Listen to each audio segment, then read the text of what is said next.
Hello. I'm playing Ravage today. I'm playing the default Altus mission. Why? I've done it before. I've done videos about this before. Why am I doing it again? Simply because I haven't done this in a very long time, and there have been many changes and updates to Ravage since then, so I thought, let's go back and have a look at this with all the advances that have taken place. There we go.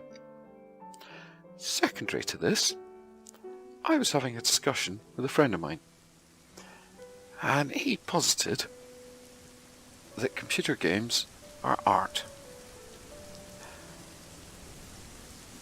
Oh, let's start, it's raining. Let us dismount. Anyway, yes, he claims computer games are art. And I say they're not. Now, it's not just because I'm a contrarian dickhead, although I very much am a contrarian dickhead.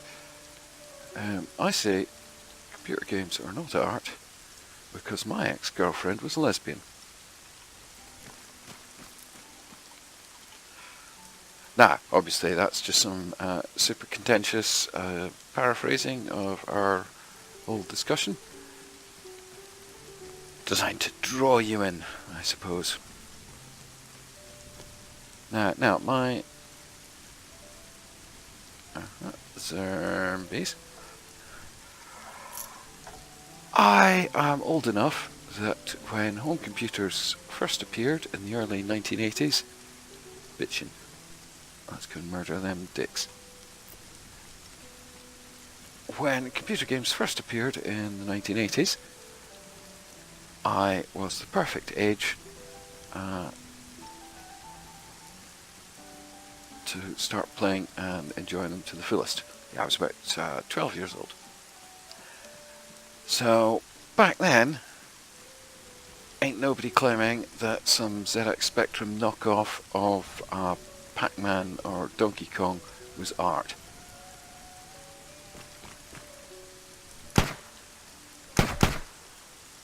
No interruptions, thank you. Yeah, no one thought that stuff was art. No one ever said it was.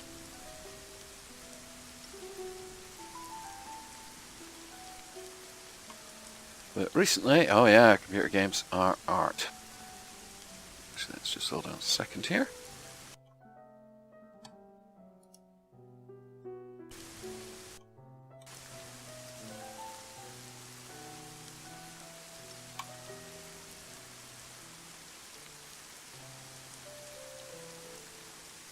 Frig, have they seen me? Now, oh, nuts.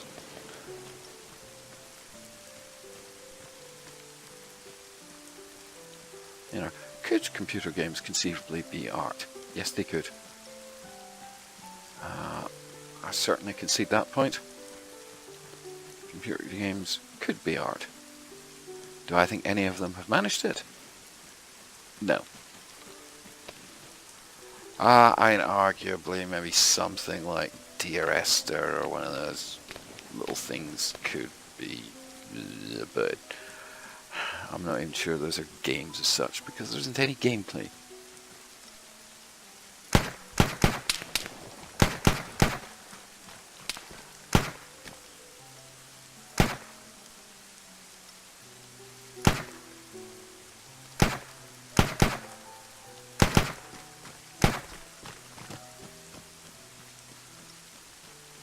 Oh, we are doing this.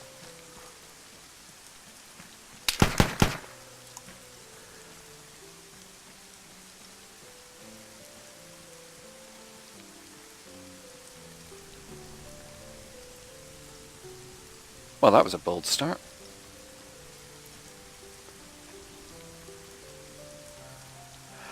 Anyway, yeah. So, I'm going to tell you a little story. An absolutely true story about my life.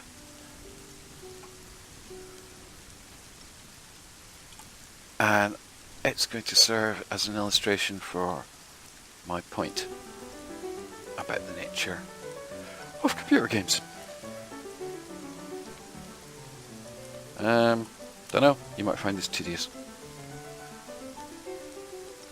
It's certainly not the most interesting thing in the world, but it's true.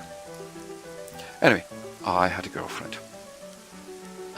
That in itself, not possibly the most earth-shattering thing that anyone's ever said, but yes, I had a girlfriend. Where do I start the story with her? Well,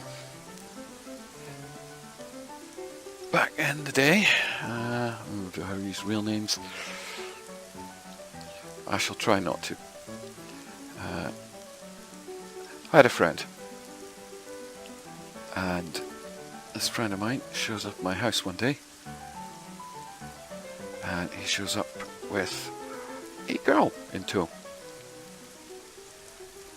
And I really liked her. I thought she was one of the most wonderful, interesting and coolest people I had ever met. And I thought to myself, you know what? I have taken quite a shine to this girl, and I would like to go out with her. But I cannot. Because she was in the company of my friend, and I could see that my friend was interested in her too.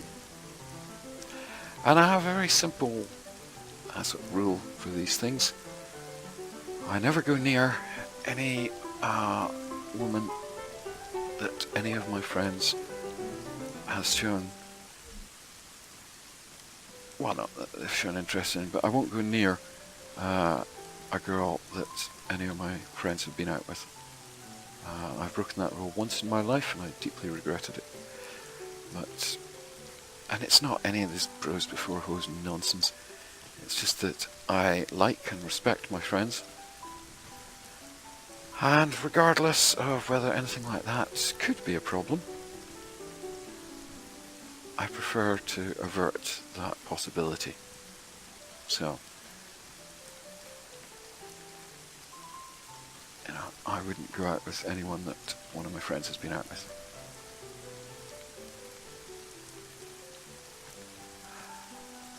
Likewise, I would not compete for the affection of anyone with one of my friends. And so, I thought it important to avoid any kind of romantic intention towards this girl. And I very much did so. I allowed my friend to try and fail. And it was only after all that that I decided to make an attempt to pursue this girl. I am going to call her Rachel for the purposes of this story. Now, it turned out that all my friends knew this girl, but I did not. It seemed quite extraordinary that they had all met her and I hadn't, but it turned out that probably there was some party or other that I didn't go to, but they did. So there we go.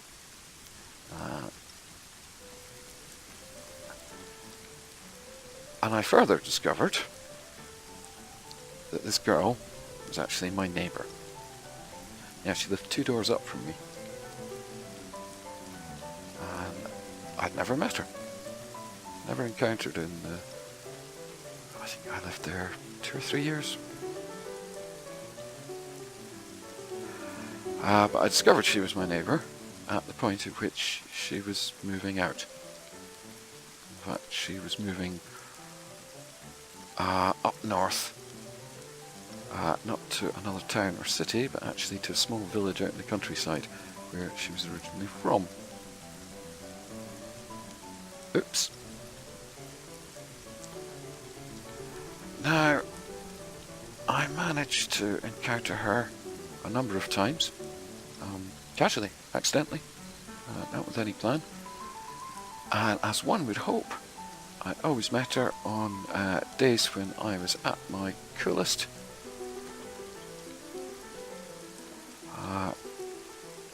When things were going well. Now, it was also a very busy time in my life.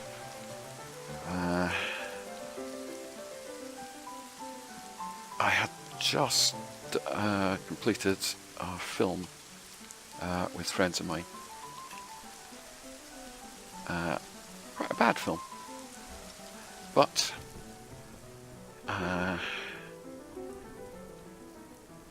one of the people involved in this film, he had been to see our local newspaper to see if he could get some coverage of what we were up to. And it was very simple. We'd done this film. You know, it's shot on camcorders out in a local park. And we decided that it would be a rather fun thing to hold a premiere for our friends to sort of dress up in black tie, for us to put out a red carpet, all that kind of thing, and hold a premiere at a cinema. And strangely enough, one of the people involved in making this film could not get any coverage in a local newspaper. Now this is insane. Local newspapers will cover practically anything, and this is a good fun story. So I suggested to him that he should phone that newspaper and let me listen in. And he phoned the newspaper and he said, "Oh, hello, sorry to bother you, you know, we've done this thing, I don't think you'd be interested." I said, "Oh, stop, right, I know why you failed to get this." I said, "You have to present a story in a form that they will understand, that it's ready to go. And for goodness sakes, write a press release." So I wrote a press release. If you want to know, the art of writing a good press release is that you tell the whole story in the first paragraph. You put a headline on it. This doesn't have to be a good headline. Just a headline that they might be able to use, or they might not. You know, so that's just an optional thing, but you stick a headline on it. But you tell the whole story in the first paragraph in just a few sentences, nothing more. The next few paragraphs you flesh out the story. Oh, and then try and make sure there is a hook to your story.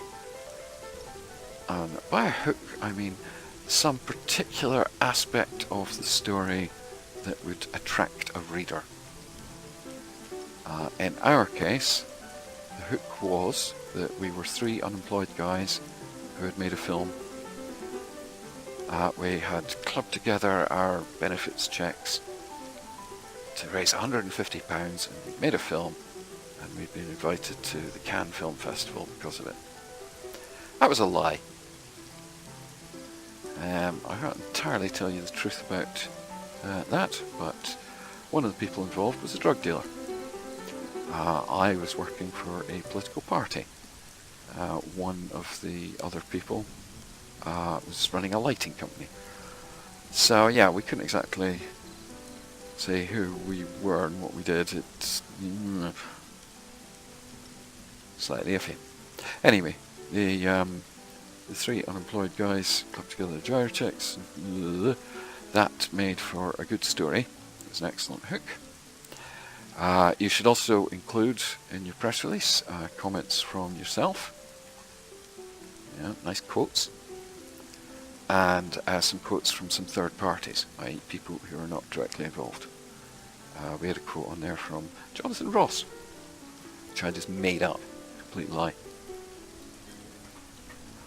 So anyway, this press release did a bit too well. And at the time, our hometown had contracted some kind of PR agency or media group to promote it. And they particularly liked this as well. So I used this story to promote us, and it went a bit well. To the tune that at a rough count, I was able to say that we published 120 stories in national newspapers.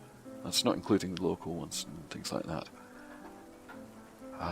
You know, over a 2-year period about us and everything we got up to with that film. So that's what I was up to in my life at this time. It meant I was extraordinarily busy and I was constantly having to sort of travel places. Oh, and I was poor. That's not essential to the story, but I wasn't earning any money by doing this. But I felt very strongly that the other people involved should be afforded the best opportunity that I could offer them through this, because they didn't have particularly high expectations for their lives.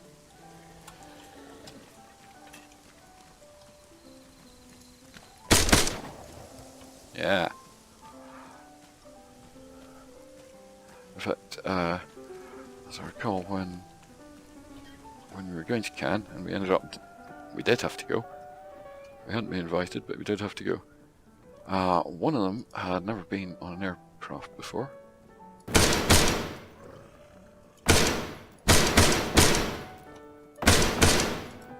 Blinking flip. Really wish I'd brought enhanced movement with me this time, but I haven't.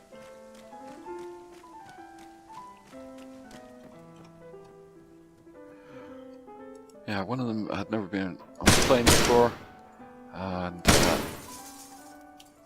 another had never left his hometown.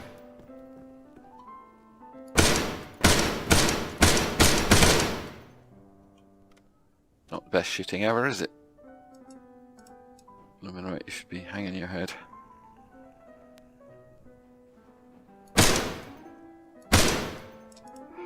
Righty. So yes, my opportunities to see this girl were limited, and you know, I still managed to encounter her regularly without any planning or artifice. And yes, that pleased me. As she invited me to visit her house, this was difficult. I don't like driving, so I didn't do it. And she lived way out in the countryside, and the only way to get there was by bus. And there were, well, really sort of 2 opportunities to get there by bus a day. So if I was to go up there, it would pretty much involve staying the night.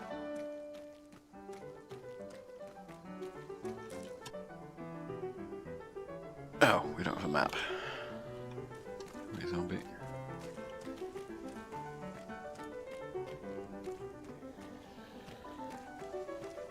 What is that?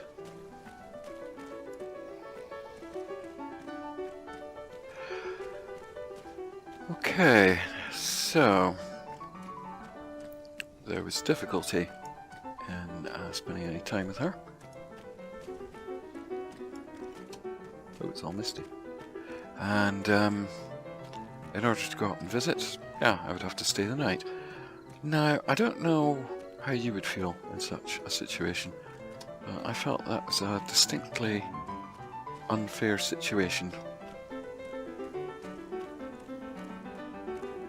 I could hardly attempt to proposition her and then demand to stay the night. That would appear to be unseemly to me. So it's not the kind of thing I would do. Likewise, it was alright for me to go out and visit and stay the night in an entirely separate room, of course. But, yeah, there was another wrinkle to this. She had a very close friend.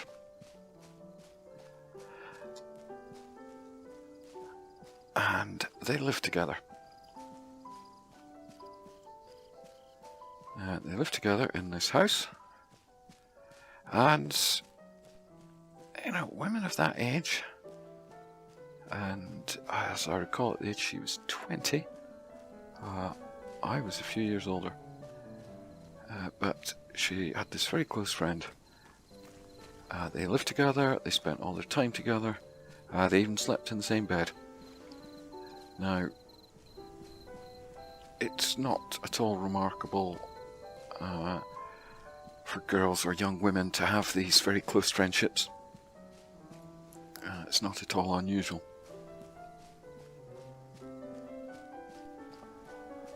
Did their relationship go any further than that? I don't know. Or at least, I didn't know. I unfortunately do now. I felt that that was actually none of my business, and I never asked.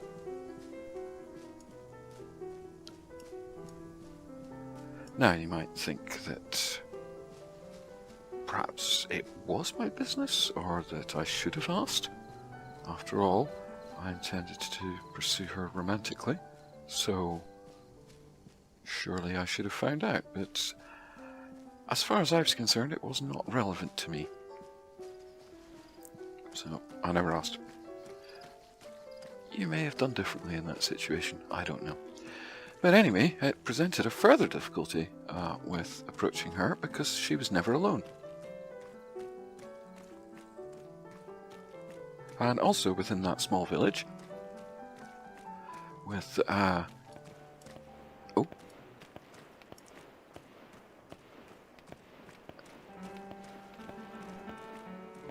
with those two sort of living together, but without parents, theirs became the house at which all the youngsters in the area tended to congregate. So, yeah. It was rare that I was able to encounter her up there without her friends being around, but it was also impossible to encounter her without her female friend. Hiya.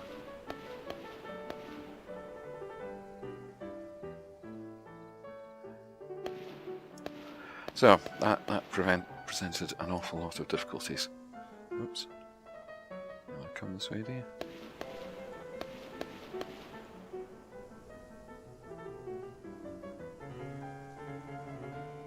I'm waiting to see if this fellow reloads.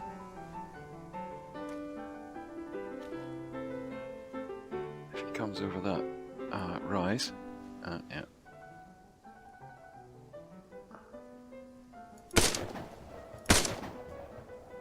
Bother.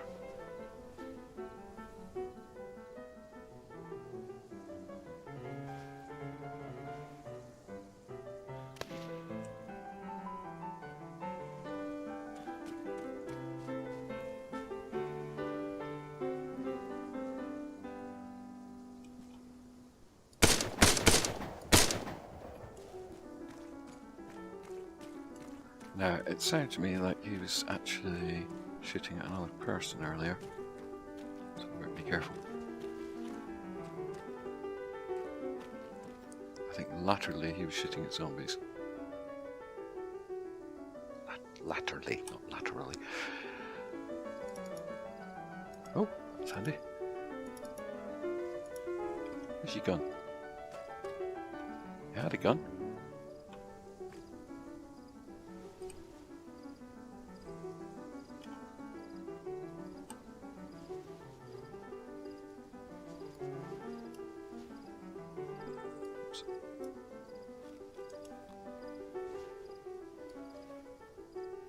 Will your bullets fit my gun? I don't know. Just use this one until 15 and 1.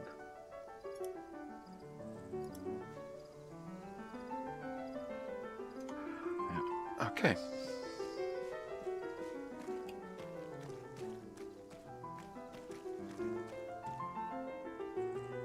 Let's just check the map.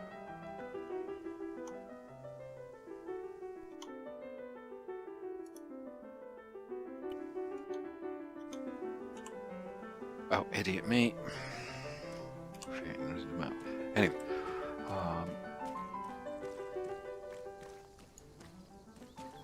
so I had enormous difficulty in spending any time alone with this girl, and it seemed rather difficult to occasion a situation where we could be alone. And I certainly felt that was necessary. I wasn't going to attempt to discuss anything like this in front of others, especially our housemate. Ooh, hello. This was difficult. This went on for quite some time. I was a regular guest up there, and her and her friend would often come down to my town because she had friends there from university days.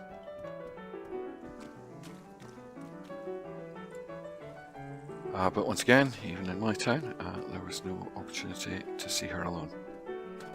That was very unfortunate. Now, I also had a dreadful feeling that all this would go wrong.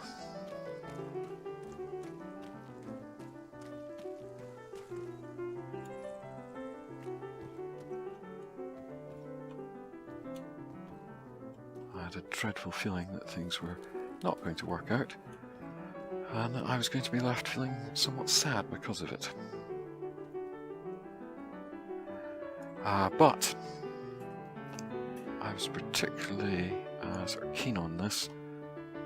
I was particularly keen on her, but I was keen on the idea of a relationship with her because I felt that it was the last opportunity in my life where I would be able to have a completely natural relationship.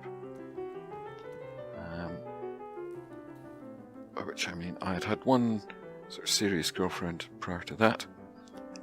We had been together for about 12 years. Yeah, from when I was 16 years old. And you know, nothing in that relationship bore any artifice. I have never been on a date, and I think I would never go on a date. I find the concept of that just bizarre. Hello, women that I may potentially be romantically interested in. Let us go to a pre-arranged location in order to indulge in some activity while I deduce whether I fancy you or not. And you in return. No thank you. So, my first sort of long-term relationship with a girl had come about completely naturally over time. And whilst I don't want to get into any sort of sexual details, but you know, I was with her for years before we had sex. Years. I don't ever want to push these things. I'm not the kind of guy who would be pushy about that. I never was. I certainly never encouraged her or tried to coerce her in any way. Things proceeded at an entirely natural pace, and that was fine. And I felt this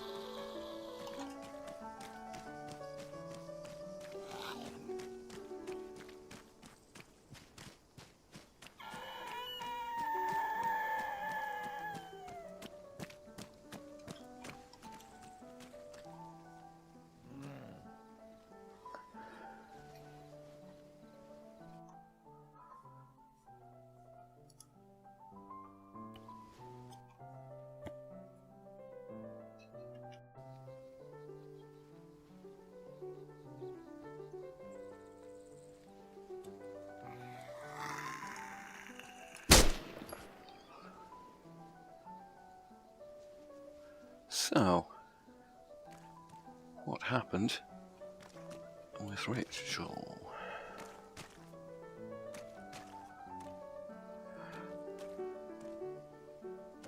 You know, was I able to pursue a relationship with her, despite the obstacles in the way?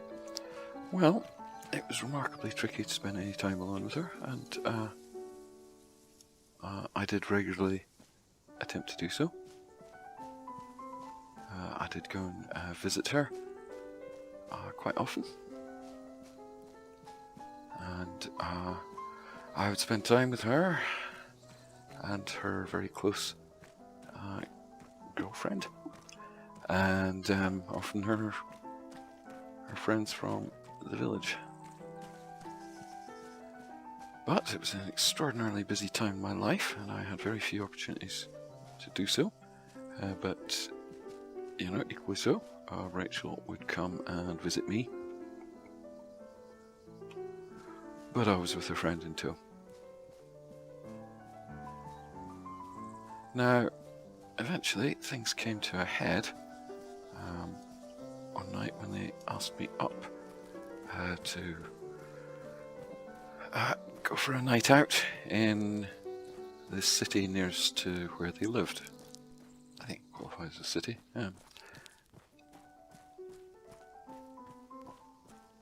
So I did so, and we went for a night out. And it was the kind of night out that I do not like. I was fine with sort of going to the pub for drinks and so on, but then they wanted to go to a nightclub. I don't know if you've ever tried to engage someone in conversation at a nightclub, but not easy. Oh heck, I've been here. I've got a bit lost because there's been a bit of a jump between the last time I was recording and now. So I don't know where I am, I don't know where I'm going. Anyway, we went for this night out. We're in this nightclub in which we cannot talk. And eventually, Rachel and I went outside. In fact, I think to my partial shame, she took me outside. And we sat out there and talked.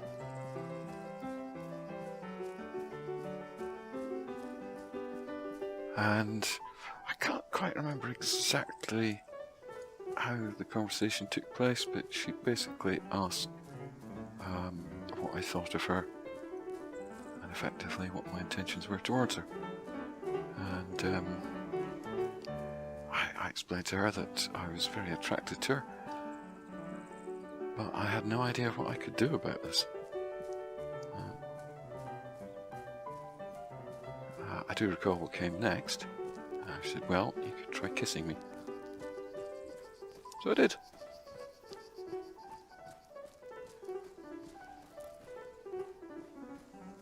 And that was perfectly enjoyable.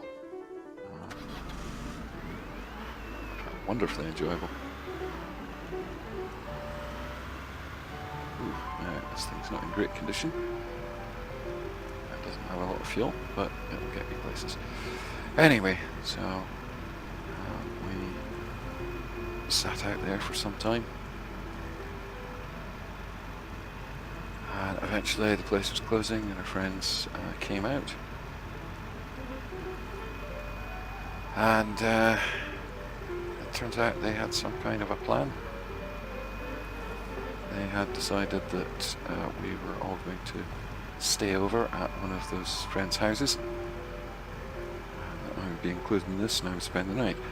And when we got there, goodness me, they had set aside a room for Rachel and I.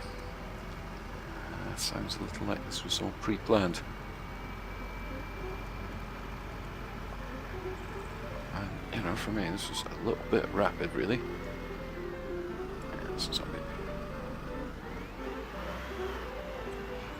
I certainly had no intention of sleeping with her so early on. Well, as I say, I prefer these things to develop naturally over time, not to feel like there's any kind of pressure to do so. So, we were left in the same bed together. I always sleep naked. And so I did. And you know, we did actually discuss what was going on. I said that I've absolutely no intention of trying to have sex with you, especially in these circumstances. Now, one thing I did not discuss with her was her relationship with her very close friend. And we slept there. That was nice.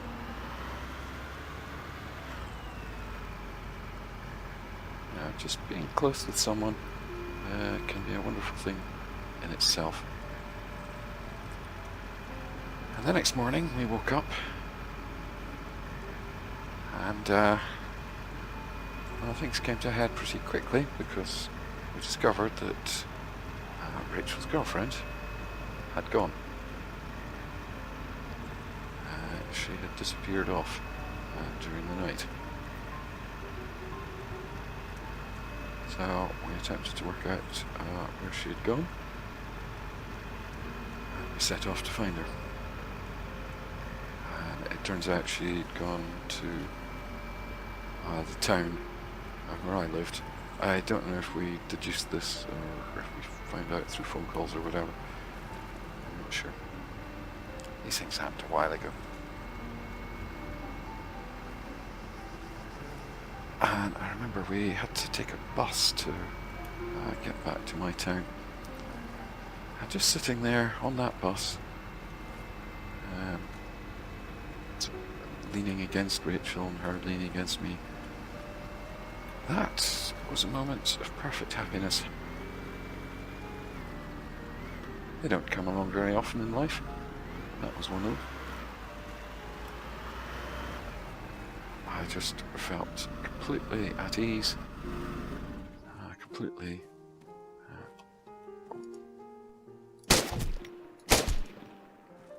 relaxed, calm and at peace. And that was... it made almost everything else worth it.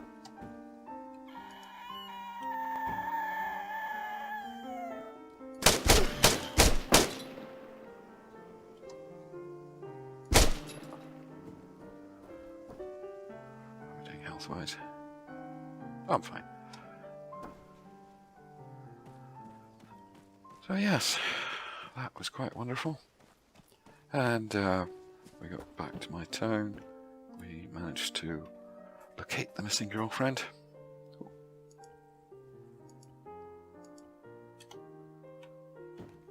And of course that spelled the end of that time that we were spending together. That was unfortunate.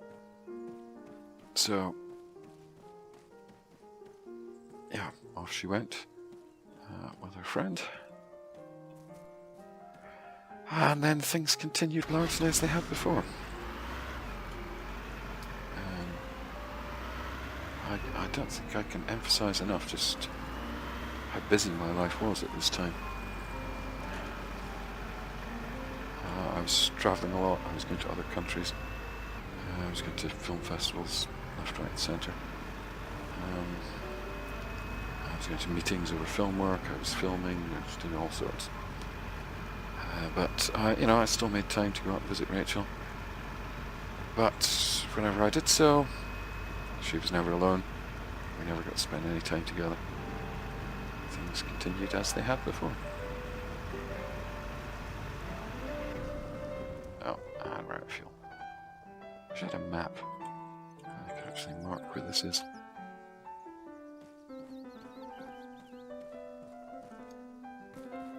That's where I'm going.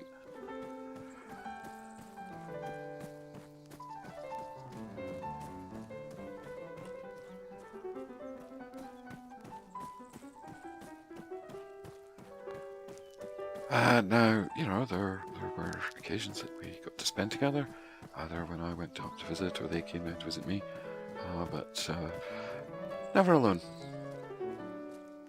And I remember whenever I went up to visit, the only time I got to spend with her was when we walked off to the bus stop afterwards. And those were charming times, I guess. But yes, it always made me feel somewhat sad. Anyway, Time went on, and as I recall, for my birthday, Rachel arranged to come and visit alone.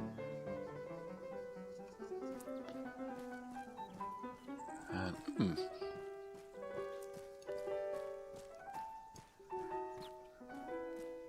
now she turned up at my flat, and we had just sort of settled in together when my sister arrived at the door. Now, I don't talk about my sister ever, because I don't like her. It's often said that brothers and sisters hate each other, but I do not have the depth of emotional connection to my sister to actually hate her. I just intensely dislike her. She's a horrible person. I wish I could say that was just a sort of brotherly rivalry or complaint. Say, why am I carrying so many things? That's never going to be used, is it? It's heavy.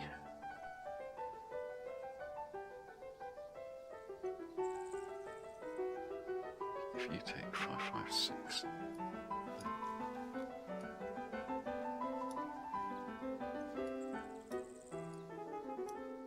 Let's just chuck you on the ground. Get down with my gun. Right. Actually, I felt a little bit bad about having Rachel at my place for my birthday, because it felt almost like coercion to me, in that, you know, she felt obligated to come because it was my birthday. Well, nevertheless, she did. And yes, my sister turned up. And it was one of my sister's rare attempts to try and play sort of happy families. She clearly felt duty bound to attempt to be sisterly, I guess. And so, yeah, she turned up. And I explained to her in no uncertain terms that I was spending time with my girlfriend, which I rarely had any opportunity to so do. But she would not leave. She decided she was going to cook us dinner, which I did not allow her to do. I think she did try. And, oh, she'd brought me a present. And what she brought me? Friggin' ecstasy tablets.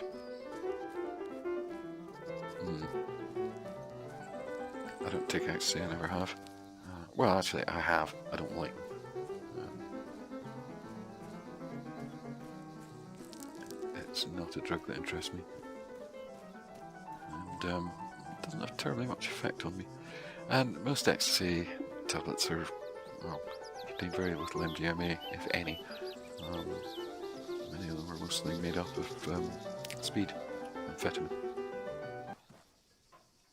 Bother. I don't really like speed. Anyway. So yes, it took absolutely forever to get rid of my bloody sister.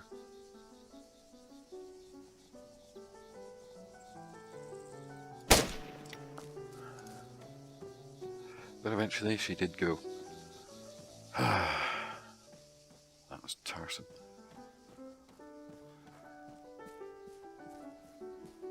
Now, the next amusing incident came when Rachel and I repaired to bed, and she made it clear in no uncertain terms that she wanted to sleep with me. Trouble was, I had no contraceptives. And she was not taking a contraceptive pill.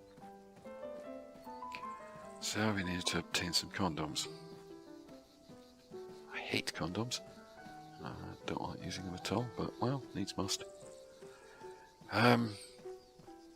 This presented another problem. Because the nearest shop where I could obtain some at that time of night. The staff who worked there, at least the people who owned it, I don't know, they were very friendly, which, you know, ordinarily is nice, but they were always very keen to talk to me about filming.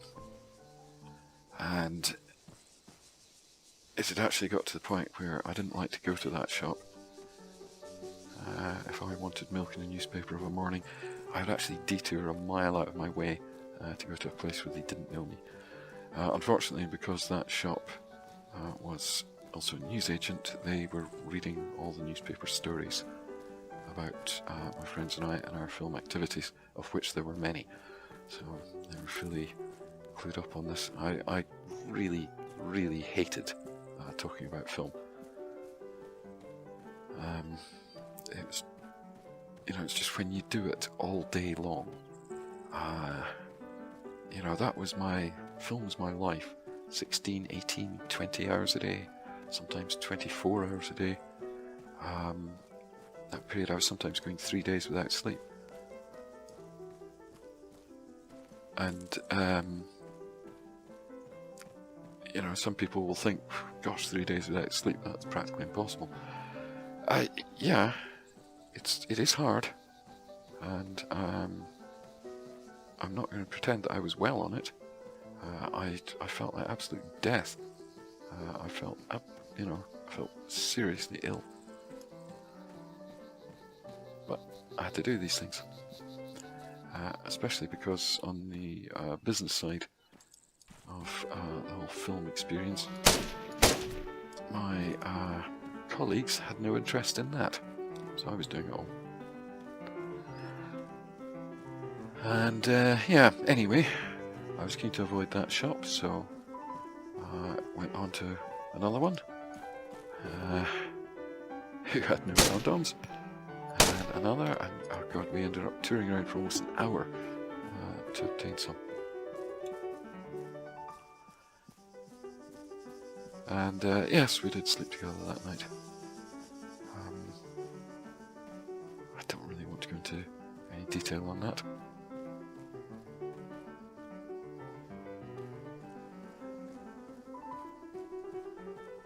But cometh the morning, and goeth the Rachel. Off she went.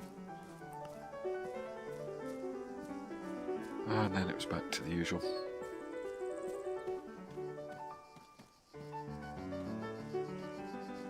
So, yeah,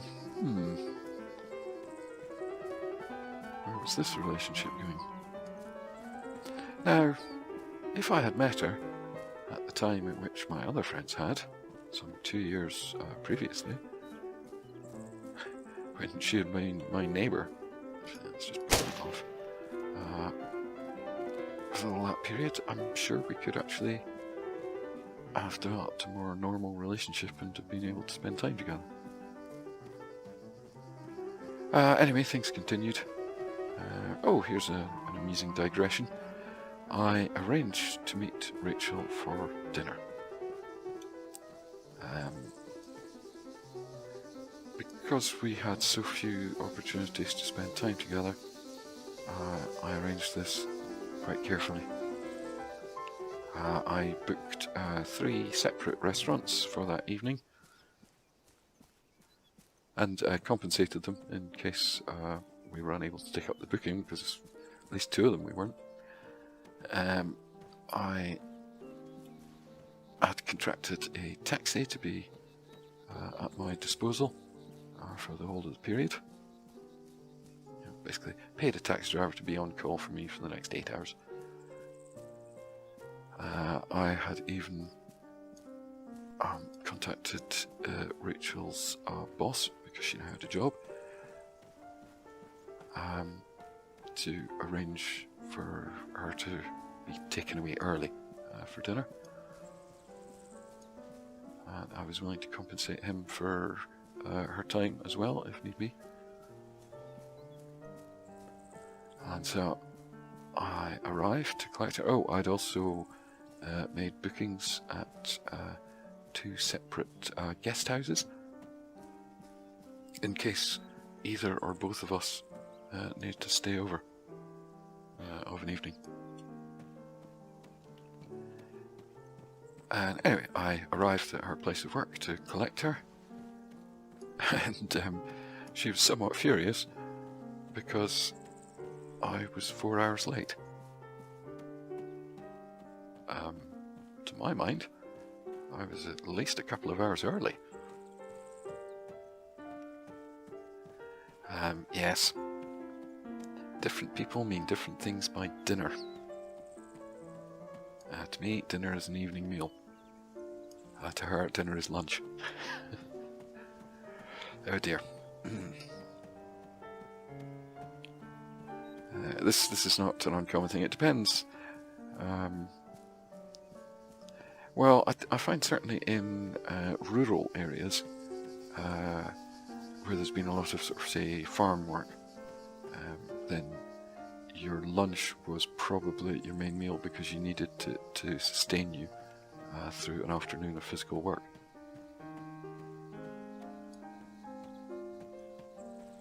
So dinner became the main meal, and the evening meal was relatively light. But within my family, dinner had always been the evening meal. Anyway, we went out for dinner, and Rachel drank too much cider and was violently sick. In the restaurant. There was fun. So, yes, come the end of the evening, I took her home. Well, you know, the evening ended when she was sick. You know, let's put it that way. I took her home and made sure that she got to bed and stuff, and then I went home.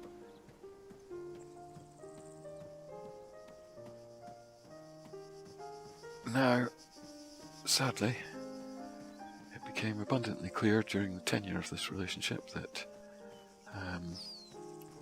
it was unlikely to be able to continue. Or at least not continue in any manner. It was a good shot, wasn't it? That either of us would find satisfactory. And there was one night, I was back in my town. I was out for the evening with my film people, and I had to go back home to collect some things. I lived right in the centre of town, so that was trivial. And yeah, so back home to collect some things. And as I was in the process of doing so, I've got binoculars. Rachel appeared at my door. And so we sat down to discuss things.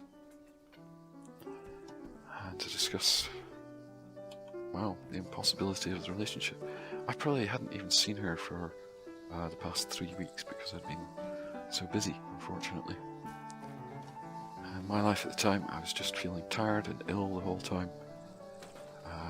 I was not getting on well with the people that I was working with, but I had no option there. You know, I had to maintain a decent relationship with them, because you can't just walk out in the middle of filming. You know, you end up with nothing. So, Rachel turns up at my door. We have a long discussion, and I think that we cannot continue, which was very sad. During the course of this, my friends arrive at my door. Bang, bang, bang. They say, "Hey, come out, come out, come out, come out." I say, "No, I have my girlfriend here. We're in the process of quite a deep conversation. I think that we are splitting up. So, if you wouldn't mind terribly, please go away." And I closed the door and went back to talking to Rachel. And 2 minutes later, there's a knock at the door again. I open the door. That's my friends. They say, "If you're not coming out, do you mind if we stay? I said, well, you're not coming in. I said, right. So, they sat down on the stairs outside my flat and started to have their own little party. So I went back to talking with Rachel, and a few minutes later there's a knock at the door to say, hey, could we borrow some cushions and pillows? These stairs are a bit hard. I said, oh, for goodness sakes. Yes, there you go, get lost. Went back to talking with Rachel. A few minutes later, hey, can I use your bathroom? Oh, for goodness sakes. And while I'm waiting for that person to use the facilities and get out, my neighbours from above stuck their head out and said, hey, is there a party going on here? I said, yeah. So my neighbours came out and joined them. And then my other neighbours returned from their night out and they joined them. And before very long, there was quite a large party taking place on my stairs. There's people singing, playing music. A guitarist turned up. We knew a lot of musicians back then. And I'm desperately trying to deal with this rather serious conversation with Rachel whilst all this is going on outside. And, you know, we both found that rather funny. So, yes, come the end of that evening, we split up. In fact, we talked right through the night, as I recall. Never once did I question the nature of her relationship with her girlfriend or ask about it, and she didn't volunteer it or mention it herself. And to my mind, such a thing was none of my business.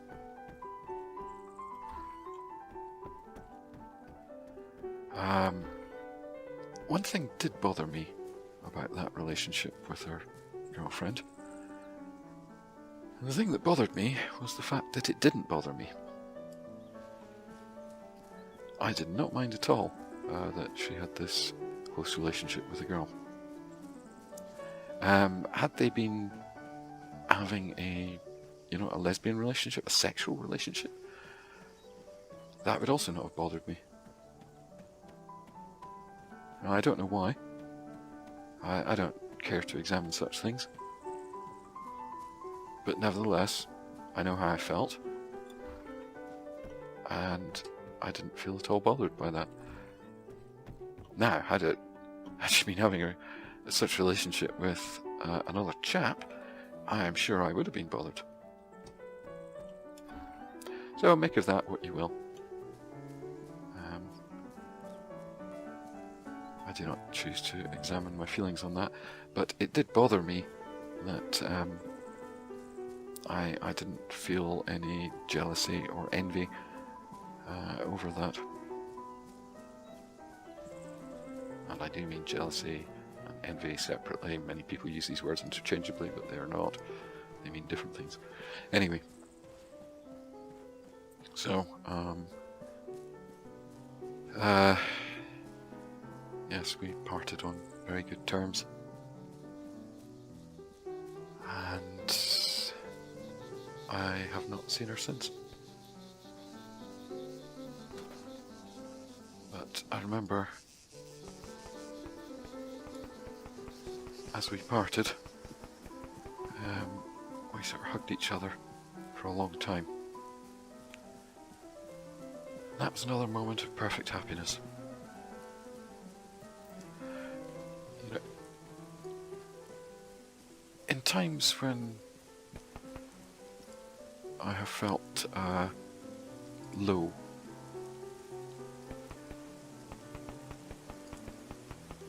when I felt depressed or sad, I have never felt like taking my life.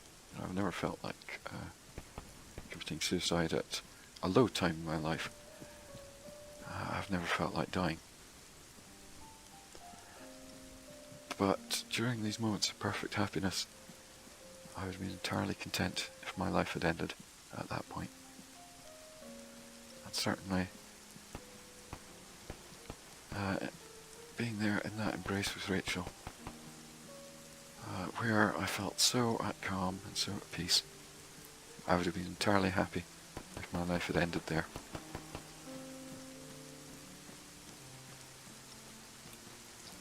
In some ways, I still think that, yeah.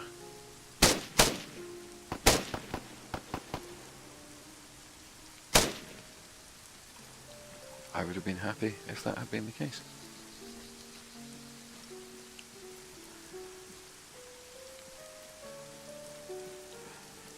Now, there's the aftermath. In the aftermath, well, something that I immediately did, something I haven't mentioned up until now, is that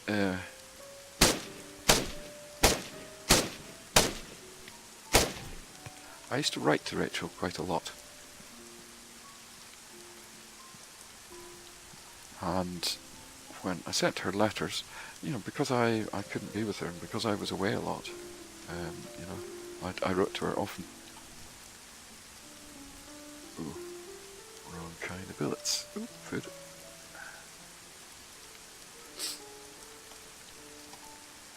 I wrote very elaborate letters, illustrated ones.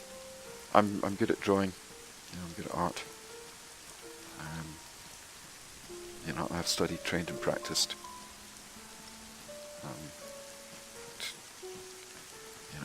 I'm not being boastful by saying so, but yeah, I am good. If anything, I'm being modest. And when I split with Rachel, I suddenly felt like drawing a comic. So I did. I drew a comic book. I called it the Rachel Papers, which if you've read modern English novels and things, you might find as an amusing joke. Oh, I think I've probably spoiled the fact that Rachel really is a real name. Ah well. So anyway, I drew a comic, sort of detailing our relationship and my thoughts, and sent it to her. I sent her the original. This wasn't for anyone else to see. Why did I do this? Because I felt like it. And yes, I did mention in the comic that I was unaware of the nature of her relationship with her girlfriend, but that I wasn't troubled by it.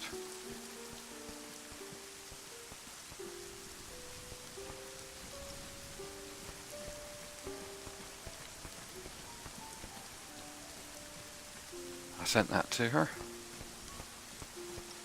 and we did stay in contact from time to time through text message.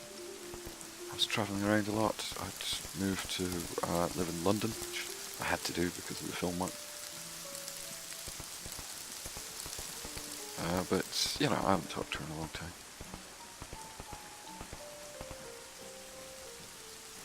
And that's the end of my relationship with Rachel. Now, it is also not the end of my my relationships connected with Rachel. So, as I say, she whenever I had seen her, she'd almost always been in the presence of her girlfriend. And so, I knew her girlfriend, I knew her well. And we get on just fine. I'm still in contact with her now. Rather, she's in contact with me.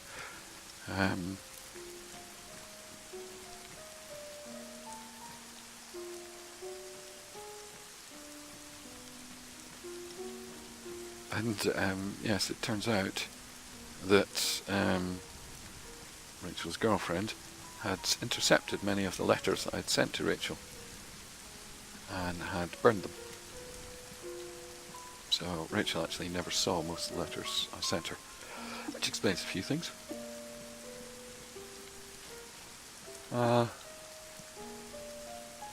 I can't say I feel angry about that, because I don't. I think, she clearly felt that her relationship with Rachel was at threat. No, we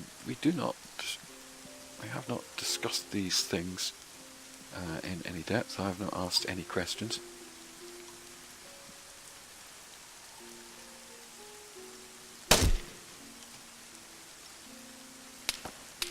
Oops. Oh, this is stupid. He's not going to miss me forever. Run.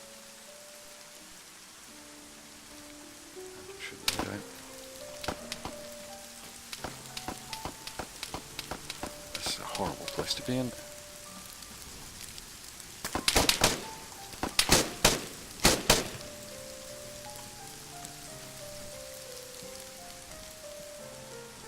But yes, it transpired that she had destroyed a lot of the letters I had sent to Rachel. I still don't know why she ran off on that day when Rachel and I got together, but I presume it is sort of jealousy, insecurity, that kind of thing. And I should say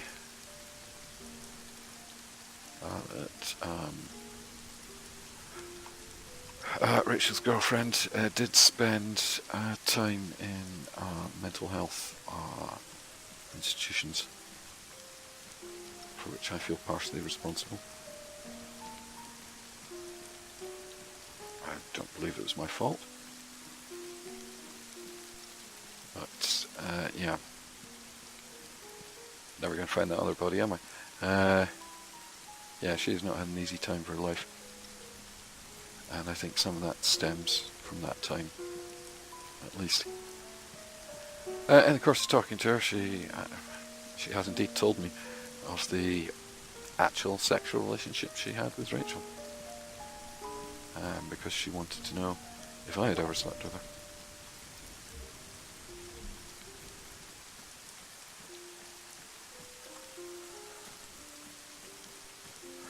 I've never felt particularly comfortable with discussing some of these things. Not through any squeamishness or prejudiciousness on my part, but because I believe it to be unfair. So, a little digression. A friend of mine, a female friend, arrived in the pub one day and announced rather excitedly that she had just taken her boyfriend's anal virginity. And I had to stop her at that point. Say, no, I cannot hear this story.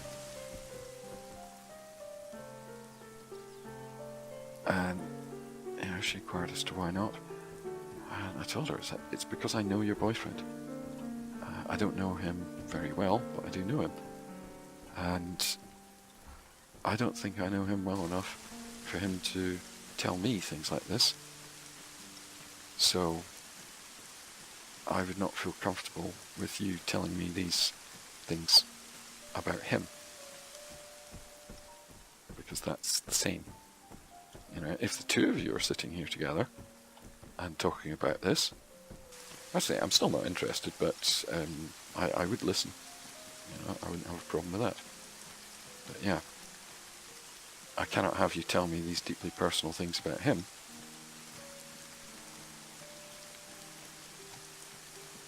when he is, not present or not condoning this.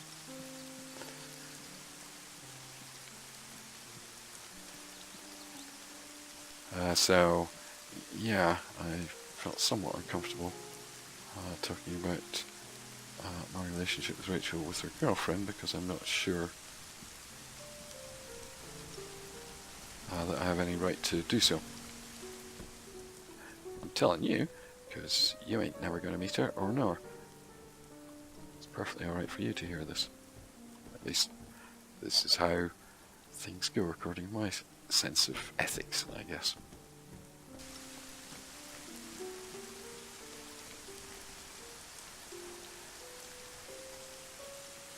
But yes, she did reveal to me that she had had a sexual relationship with Rachel. So, oh. Now, I know this happens with a lot of women. I wouldn't actually call this lesbianism.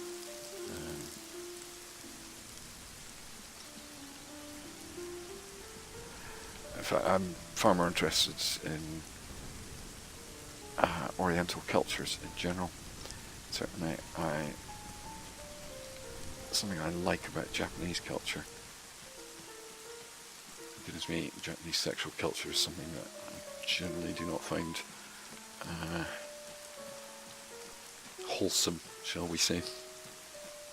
But it is quite common for Japanese women to have lesbian relationships, and no one thinks anything of it. Which I think is entirely the correct attitude to have. Yeah, happens a lot at that kind of age. So yeah, I did finally get to hear that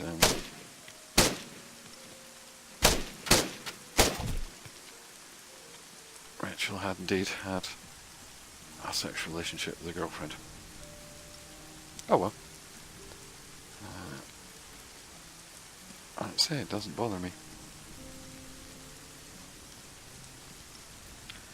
And perhaps I should care to examine my thoughts on such a thing, but I don't.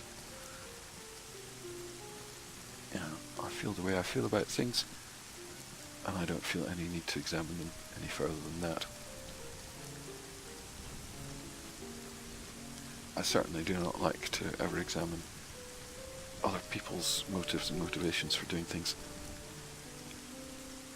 I take people at face value.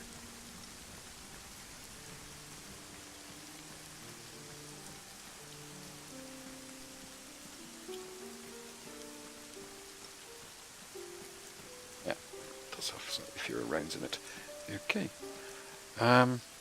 Yeah. So that's pretty much the entirety of that. I don't know whether I should continue to talk to Rachel's ex-girlfriend. My ex-girlfriend's ex-girlfriend. I don't know whether I should still talk to her. I'm concerned that I have potentially been a source of harm for her, especially in regard to mental health. I do not know. I've never asked her about that. I never would. If she wants to volunteer that, fine.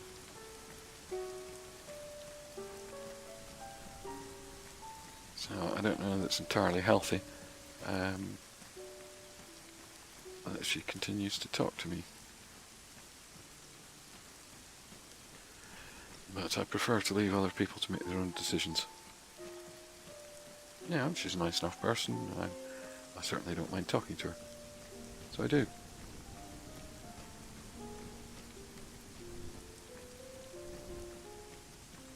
Yes, there may come a time where I may need to decide if this is the best thing or not. I do not like making these decisions for other people. It's a tremendous arrogance to think that you can determine what is best for them.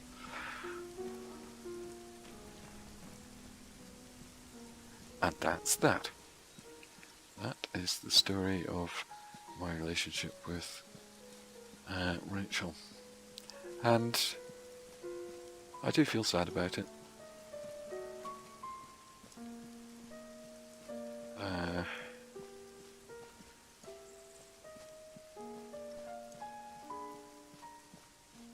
Certainly from the bits of information that I know about Rachel's life since, I'm not sure that I would necessarily have been the best person to accompany her through her life.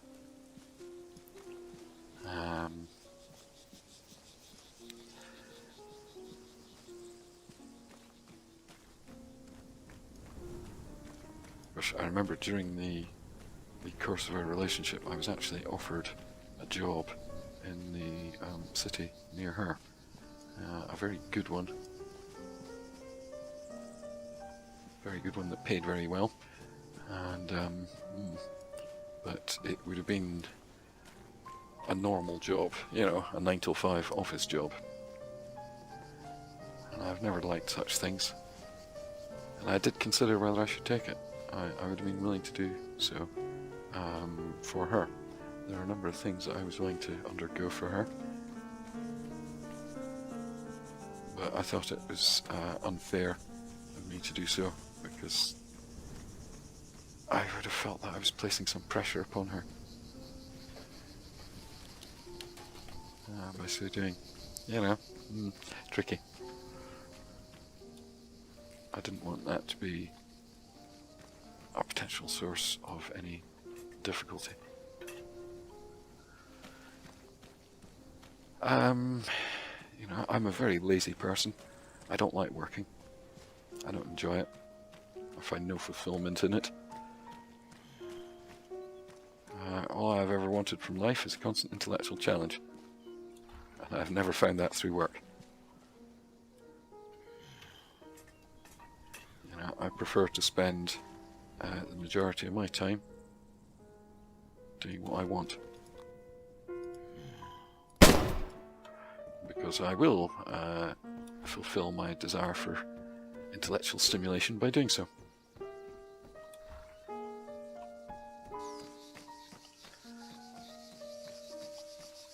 I don't like going on holiday. I don't like travelling at all. I used to travel a lot. I've been to more countries than I can remember. Gosh, with film work, often, you know, I would start my day by waking up in a hotel, and I might be unsure of what country I was in. Often I had to phone reception to see what language they spoke, just so I knew which country I was in. All airports, all hotels, they all just blur into one and end up, you know, looking the same.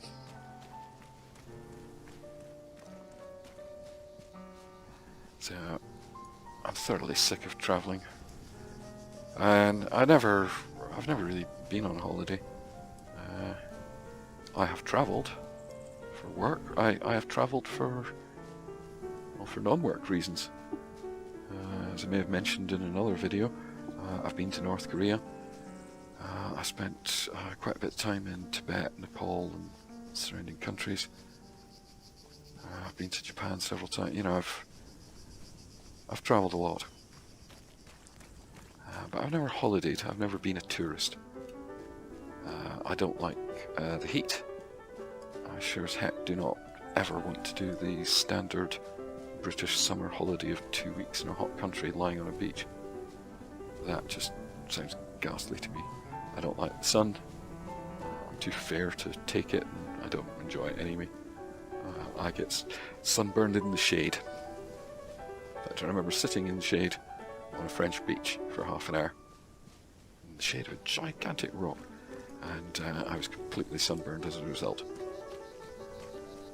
So I don't do these things. And I think,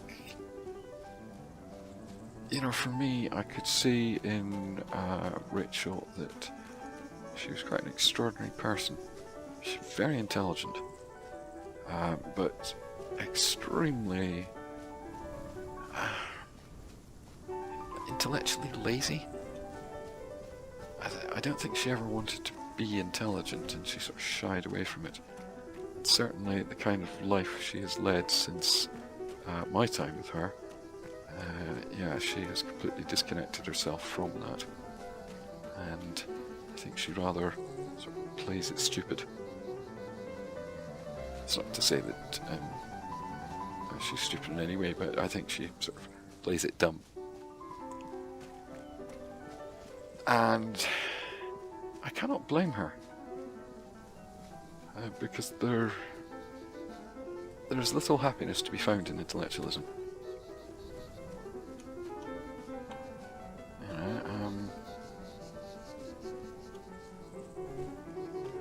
too aware of things is not a good way to be.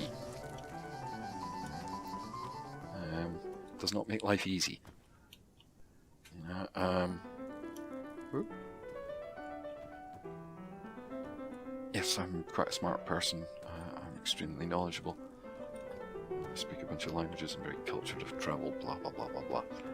Yeah, I've done all the things that one would expect of an intelligent chap.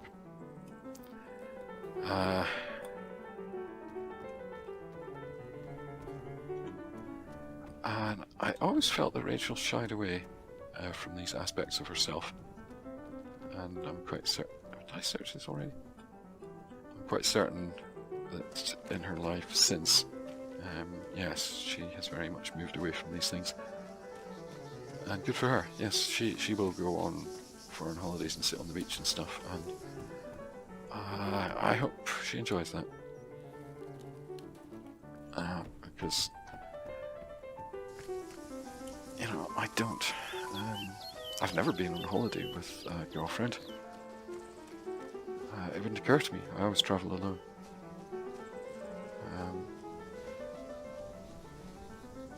So, I think, is this me attempting to rationalise why she's better off without me? Yeah, maybe. Now, to return to my central premise, computer games are not art. Now, I've told you this big, long and meandering story about my relationship with one particular woman. I will say woman because she was 21. It's slightly awkward because at the time I think I was 28. That's, you know, that shouldn't present difficulties, but I find it does to a certain extent.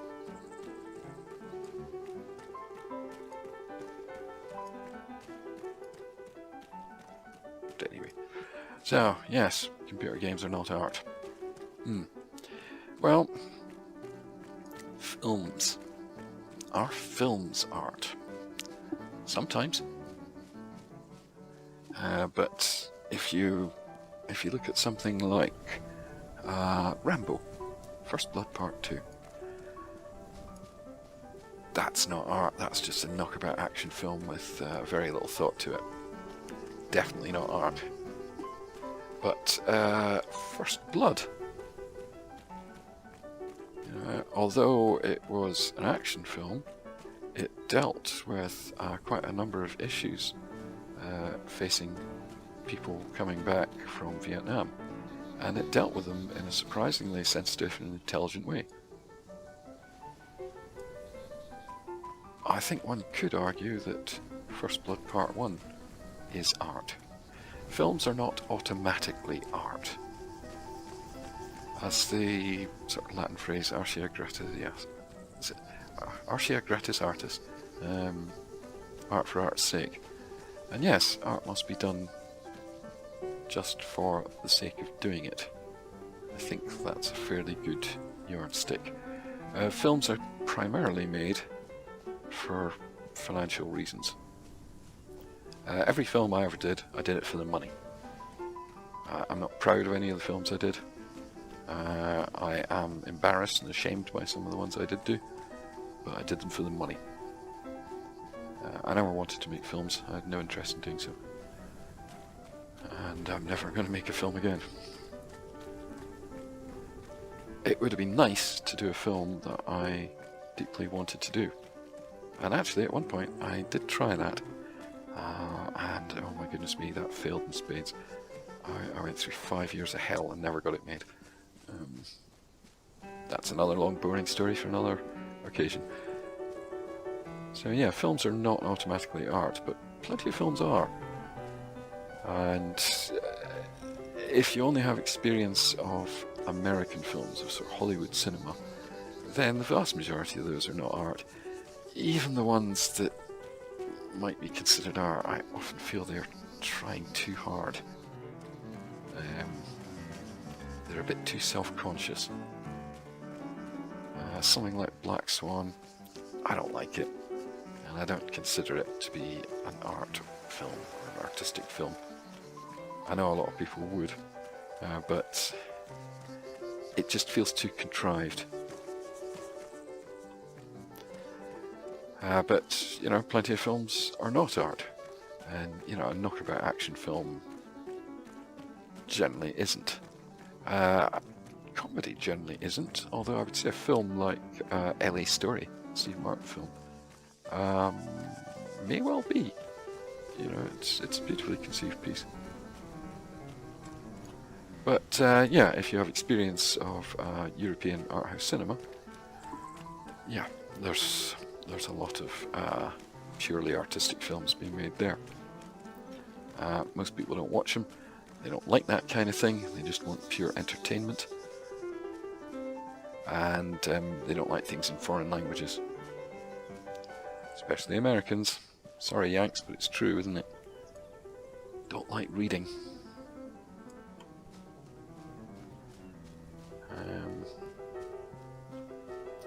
Now, I mentioned films because I think computer games are very much a lesser art form.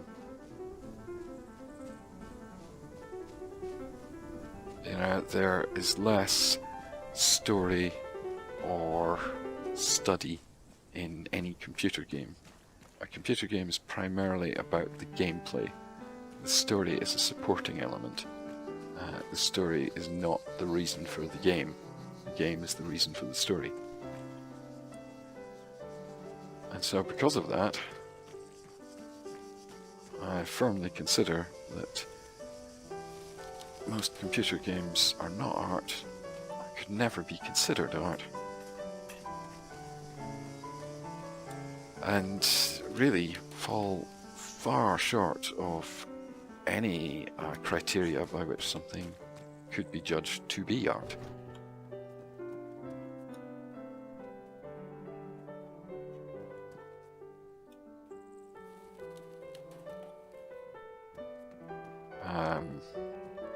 I find Ravage quite interesting from that point of view, because Ravage very much has a story, and it is a story inspired by a couple of books. One of them, the White Plague, and the other one, Ravage, a French book about some similar themes. So yeah, I think Ravage does actually have an artistic aspect to it, although it is optional.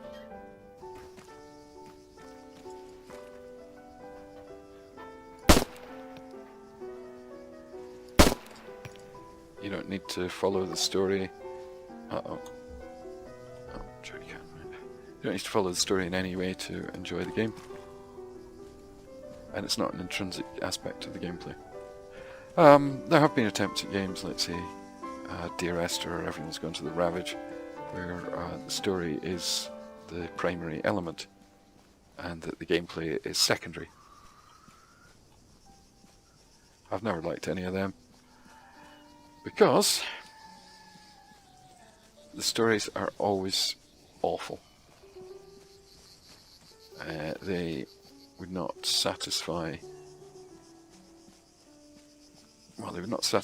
my requirements for a story to be considered an artistic work. You know, if you took the story of any computer game and wrote it out in a book, I would be bored to tears by that book. It would be a terrible, terrible book. And so, yes, this is my premise, and the conceit of my argument is very much that no computer game has ever had a story that has included anything that has the depth of my relationship with Rachel. You see?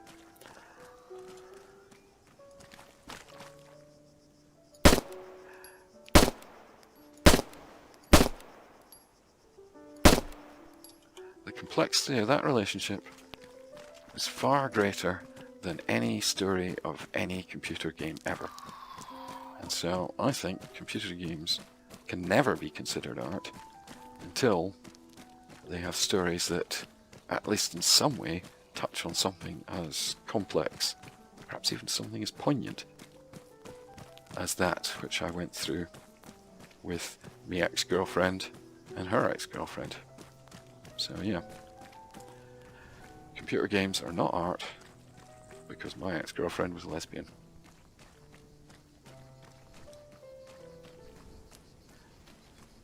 Ta-ra!